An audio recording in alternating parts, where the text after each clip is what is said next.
पूरा देश महामारी की त्रासदी सहन कर रहा है। पूरे विश्व में हाहाकार मचा हुआ है। मृत्यु दर दुनिया के सभी देशों में बढ़ते जा रहे हैं, लेकिन हमारा भारत एक ऐसा देश है जहां पर दुनिया के सभी देशों में मृत्यु दर सबसे कम है। ऐसा क्यों?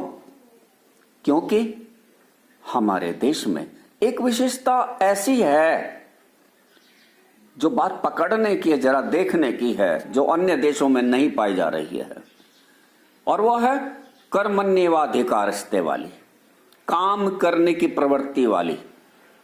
हम भले कितनी भी बड़ी त्रासदी हो, हम अपने काम पर लगे हुए हैं। हम घर में रहकर भी अपने काम कर रहे हैं। यही कारण है कि भगवान हमसे इतना खुश है कि हमारे देश में मृत्यु दर अपेक्षाकृत बहुत कम, केवल 3.7% है, जबकि अन्य देशों में तो 12, 11, 10 बहुत बढ़ी हुई है।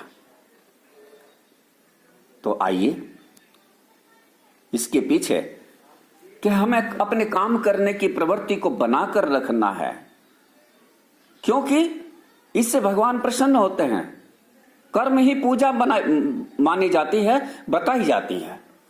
कर्म किए जा फल की इच्छा मत कर रे संसार, कर्म किए से खुश होते हैं जग के पालनहार। इसलिए हमें अपना कर्म करते रहना है। तो कर्म करते रहना है, तो फिर चलिए अपने कर्म की ओर बढ़ते हैं। आज के शिक्षण में हम आपके सामने सबसे पहले कुछ शब्द रखते हैं। जरा देखिएगा इन शब्दों को। पहला शब्द देखिए क्या है, अतिक्रमण। 4 शब्द हैं ये, अतिवृष्टि, अतिवाद, अतिशयोक्ति। आपको ध्यान से एक बात देखनी है कि इन शब्दों में समानता क्या है, एक जैसी क्या बात है इन चारों शब्दों में, वो समानता देखिएगा। और यहां भी देखिएगा इन शब्दों में उसी समानता को यहां भी देखिएगा। अध पका, अध खिला, अध मरा, अध जला। इसमें भी देखिए खुश किस्मत, खुश दिल, खुशबू, खुश नसीब। और इसमें भी देखिए स्वदेश, स्वतंत्र, स्वराज्य, स्वेच्छा। क्या समानता है इनमें सब में? आप समझ गए होंगे। बिल्कुल आप समझ गए हैं। मेरे मन की तरंग इस बात को कह रही है, क्योंकि मेरे मन के पंछियों की उड़ान आप तक पहुंच रही है। मैं समझ रहा हूं आपकी प्रवृत्ति को कि उद्गारों के पंछी गण बन मैसेंजर उड़ जाते हैं, तेरे मन के मेरी माला में जुड़ जाते, तेरे मन के मेरी माला में जुड़ जाते हैं। मुझे सब पता चल गया है कि आप इसमें किस निष्कर्ष पर पहुंचे हैं। बिल्कुल सही कि इनमें अतिक्रमण, अतिवृष्टि, अतिवाद, अतिशयोक्ति, चारों में अति सब में लगा हुआ है, ये समानता है। इन चारों में अध लगा हुआ है, अध पका, अध खिला, अध मरा, अध जला। इन चारों में खुश लगा हुआ है, खुश किस्मत, खुश दिल, खुशबू, खुश नसीब। इन चारों में, हाँ, स्वदेश में स्व, स्वतंत्र में स्व, स्वराज्य में स्व, और स्वेच्छा में भी स्व, सभी में स्व लगा हुआ है। एक समानता है। अच्छा, इन सब में एक समानता और है, और वो समानता जरा देखो, गौर से देख सकते हैं तो आप देखिएगा। इनमें भी देखो, इनमें भी देखो, और इनमें भी देखो। एक समानता और है इसके अलावा। वो कौन सी समानता है? नहीं ना, नहीं पता चला। चलिए इसके लिए हम आपकी सहायता करते हैं। इनमें जो अति, शुरू के 4 शब्दों में अति हटा करके जो शब्द बचे, फिर अगले 4 में जो अध वाले हैं, अध हटा करके जो शब्द बचे, खुश हटा करके जो शब्द बचे, और स्व हटा करके जो शब्द बचे, वे सारे सार्थक हैं, सार्थक हैं। और शुरू वाले जो शब्द हैं वो तो अधूरे अधूरे से हैं, वो तो शब्दांश हैं। तो तब हम इसको किस प्रकार से न जोड़ते हैं, किस प्रकार से करते हैं, जरा देखिएगा। अतिक्रमण, अतिक्रमण, ठीक है। अतिक्रमण, अतिक्रमण, अतिवृष्टि, अतिवृष्टि, अतिवाद, अतिवाद, अतिशयोक्ति, अतिशयोक्ति, अध पका, अध खिला, अध मरा, अध जला, खुश किस्मत, खुश दिल, खुशबू, खुश नसीब, स्वदेश, स्वतंत्र, स्वराज्य। हमने देखा कि कुछ ये शब्दांश जुड़ने से नया शब्द बनता है। और एक बात और हम देख रहे हैं कि नया शब्द जो बनता है तो पहले जो शब्द का पहला रूप है और फिर नया शब्द बनता है तो अर्थ में परिवर्तन आ जाता है, पहले के मुकाबले अर्थ कुछ और हो जाता है, या तो अर्थ और हो जाता है या उसके अर्थ की विशेषता बढ़ जाती है। तो बस इसी को कहते हैं उपसर्ग। क्या कहते हैं? इसे कहते हैं उपसर्ग। आज का हमारा प्रकरण बस यही है, उपसर्ग। उपसर्ग अर्थात इसकी परिभाषा पर जाएं, वे शब्दांश जो किसी शब्द में प्रारंभ में लगकर उसके अर्थ में परिवर्तन ला दे अथवा उसके अर्थ की विशेषता बढ़ा दे, उन्हें क्या कहते हैं? उपसर्ग। अब ये जो उपसर्ग हमने बताए हैं, जो शब्दांश हैं, ये वर्ण भी हो सकता है और एक वर्ण से ज्यादा वर्ण भी हो सकता है, इसीलिए इसको शब्दांश कहा गया है। तब हम इसे ऐसे भी कह सकते हैं कि कोई वर्ण या वर्ण समूह जब किसी शब्द के साथ में शुरू में लग करके उसके अर्थ में परिवर्तन ला देता है अथवा उसके अर्थ में की विशेषता बढ़ा देता है, तब उसे हम कहते हैं उपसर्ग। ठीक है, ये तो आ गई समझ में। अब ये उपसर्ग होते कितने हैं? उपसर्ग बाजारों में जो पुस्तकें मिल रही है ना, अलग अलग प्रकाशनों की, अलग अलग विद्वान अलग अलग तरीके से बताते हैं कि उपसर्ग कितने हैं। चलिए हम इसे 4 भागों में बांट लेते हैं। संस्कृत जो कि सभी भाषाओं की जननी है, हिंदी, उर्दू, अरबी और अव्यय के रूप में प्रयोग किए जाने वाले। कितने हो गए? 4 हो गए। एक तो हो गए संस्कृत वाले उपसर्ग, दूसरे हो गए हिंदी वाले उपसर्ग, तीसरे हो गए अरबी फारसी वाले उपसर्ग और चौथे हो गए अव्यय के रूप में प्रयोग किए जाने वाले उपसर्ग। अब ये कितने कितने होते हैं?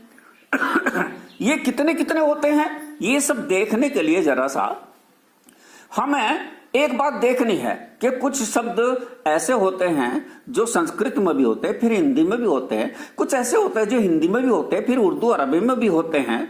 तो इसका मतलब है ऐसा तो हो जाता है कि कुछ उपसर्ग हमने संस्कृत में बताए वो हिंदी में भी मिल रहे हैं, कुछ हमने हिंदी में बताए वो उर्दू में भी मिल रहे हैं। इसलिए इसी कारण से विद्वान लोग इनकी संख्या निश्चित नहीं कर पाए। ठीक है, अध्ययन की दृष्टि से आपके पाठ्यक्रम में जो उपसर्ग है ना, उनको हम अध्ययन की दृष्टि से इस प्रकार से ले लेते हैं। हाँ, एक बात का ध्यान रखना है, आप ये उपसर्ग अच्छी तरह से याद कर लेंगे और याद करने के उपरांत आपके सॉलिड अंक, ठोस अंक इनके बन जाएंगे, क्योंकि आपके पाठ्यक्रम के यही है। देखिएगा कौन कौन से हैं। संस्कृत के सबसे पहले देखते हैं। संस्कृत के हैं अति, अर्थ है बहुत, अधि ऊपर, अनु पीछे। ये जो आप देख रहे हैं जिनके साथ में ये प्लस के चिन्ह लगे हुए हैं, इसका मतलब ये अन्य भाषाओं में भी प्रयुक्त है। अनु पीछे, अप बुरा, अभी सामने, अव नीचे, आ तक या इधर, वि विशेष या अभाव, अ अभाव या नहीं, सम अच्छा या पूर्ण। इस सम को मां के नीचे हलंत भी दे देते हैं और सा के ऊपर अनुस्वार लगा करके भी लिख देते हैं। सु अच्छा, परा उल्टा या पीछे, परि चारों ओर, तत् उसके जैसा, निस या निर रहित निषेध, उप निकट या समान। ये 16 उपसर्ग हमने संस्कृत के लिए हैं। अब हिंदी के देखते हैं। हिंदी के अध, अधि, अन, उन, क, कु, दु, नी। उर्दू वाले देख लीजिएगा। कम, खुश, गैर, ना, बद, बे, ला, हम, बा। और अब जो अव्यय के रूप में प्रयुक्त किए जाते हैं वे हैं अल्प, सह, स्व, यथा, बहु, पूर्व, पुनः, हर। इस प्रकार से ये 16, 7, 9, 8 कुल कितने हुए? 40। ये 40 हो गए हैं और ये 40 उपसर्ग हमें याद कर लेने हैं।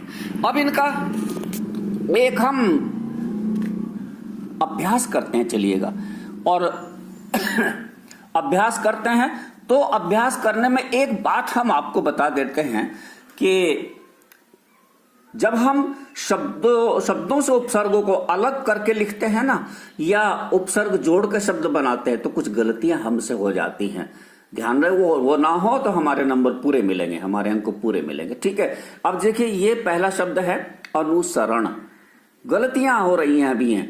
अनुस जमा रण, अनुवाद अ जमा अनुवाद, परिगणित परिग जमणित, अनावश्यक अना जमावश्यक, आजीवन आजी जमवन, सहपाठी स जमा हपाठी, ना समझ नास जमा मज, लाइलाज लाई जमा लाज, हरजाना है जमा रजाना। क्या बात मिली इसमें? बात यह मिली कि ऐसी गलती करने पर जो हमने मान लीजिए उपसर्ग को अलग किया, तो जो शब्द हमारा बच रहा था, रण, नुआद, नित, वश्यक, वन, हफाटी, मज, ये जो बच रहते हैं ये निरर्थक हो जाते हैं, इनका कोई अर्थ ही नहीं होता। गलती यहां पकड़ी गई। दूसरे ये भी पकड़ी गई कि जो हम इनके साथ में जोड़ रहे हैं उपसर्ग कह करके, अनुस अ परेग अना आजी स नास लाई ह, ये जो है ये हम देखते हैं कि हमारे जो 40 उपसर्ग हैं उनमें से कई ऐसे हैं जो उनमें है ही नहीं। तो इसका मतलब क्या हुआ? इसका मतलब हुआ कि हमें अपनी इन गलतियों से बड़ी हमें सीख लेनी चाहिए, इनसे हमें सीख लेनी पड़ेगी।